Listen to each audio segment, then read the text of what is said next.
வெண்டைக்காய்லாம் அரிஞ்சு எடுத்து வச்சு எறா பிரியாணி செய்கிறேங்க. வெண்டைக்காய்லாம் வதக்கி பட்டை கிராம் ஏலக்காய்லாம் போட்டு தாளிச்சாச்சு. புதினா கொத்தமல்லிலாம் போட்டு வதக்கிட்டோம்.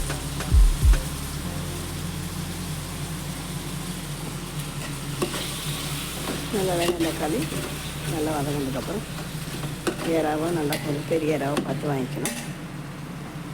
போட்டு வதக்கிடலாம். வதக்கினதுக்கப்புறம் தேவையான அளவு மசாலா, மஞ்சத்தூள், ப்ளைன் மிளகாத்தூள், காரத்துக்கு தேவையான அளவு போட்டு எண்ணெயில் ஒரு 5 நிமிஷம் ஏறாவை நல்லா 2-3 நிமிஷம் வதக்கினாவே போதும். சீக்கிரம் வெந்துடும் ஏறா. அரிசி போட்டு வேறு வேகணும் இல்லையா. ஏறா போட்டு நல்லா வதக்கிட்டு 1 கப் அளவு தயிருங்க போட்டு எண்ணெயில் ஒரு 5 நிமிஷம் நல்லா வதக்கி வைக்கணும். ரொம்ப நேரம் இல்லை, ஒரு 2-3 நிமிஷம் வதங்கினாவே போதும்.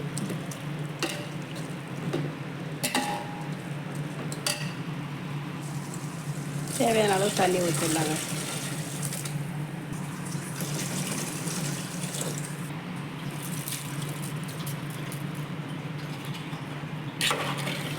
உப்பு போட்டு தண்ணியில் நல்லா கலந்து விட்டுட்டு பண்ணிடலாம். இப்போ தண்ணி நல்லா கொதி வந்தோடனே அரிசி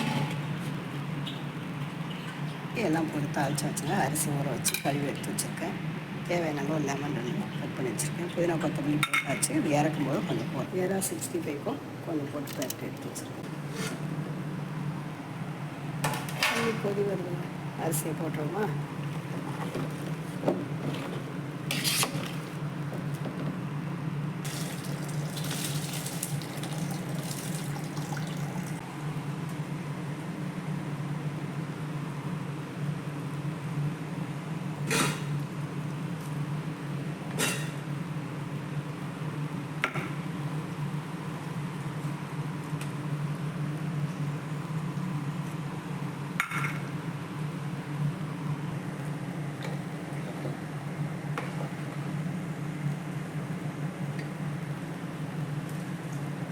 போட்டு லைட்டாக ஒரே ஒரு கிளறி விட்டு மூடிடலாம்.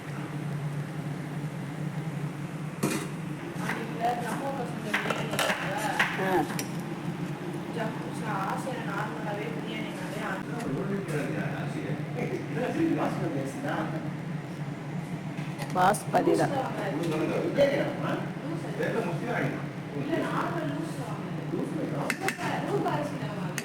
ஒரு கிலோ மட்டும் தான் தரேன். இங்கே கேட்டு இது 1 கிலோ வாங்க. இது அதை விட 30 ரூபா தான் கூட. 1 கிலோ 1 கிலோ ஃப்ரீயாக கொடுத்துட்றாங்க.